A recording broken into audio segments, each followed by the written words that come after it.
Naging madamdami naman ang libing ng high school student na nakatakda sanang magtapos ng may karangalan. Binaril at napatay ang binatilyong si Ruel Cruz matapos manlaban sa mga nagtangka umanong mang-agaw sa nilalaro niyang portable gaming device. Narito po ang report. Suot ang toga at ribbon na natanggap sana niya sa kanyang pagtatapos bilang top 1 sa seksyon.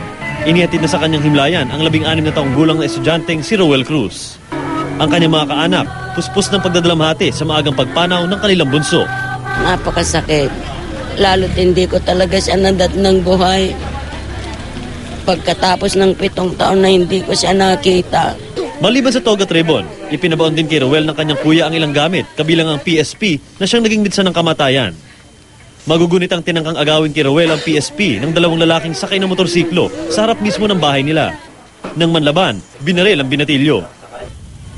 Yung sakit na nasa harapan ko, nasabi niya yung huli niyang mga salita na, "Ate, hindi na ako makahinga." Yung mga oras na yun na hindi ko alam ang gagawin ko. Sa gitna ng pagluluksa, umaasa raw ang pamilya ni Ruel na makakamit nito ang hustisya. Naaresto ang itinuturong mga salarin at naharap sa kasong robbery with homicide. Ang sabi niya is bailable. Sana hindi mangyari ang ganun kasi talagang murder eh. Pero ang sabi ng homicide, kaya bailable. Para sa saksi, Mark Zambrano nag-uulat.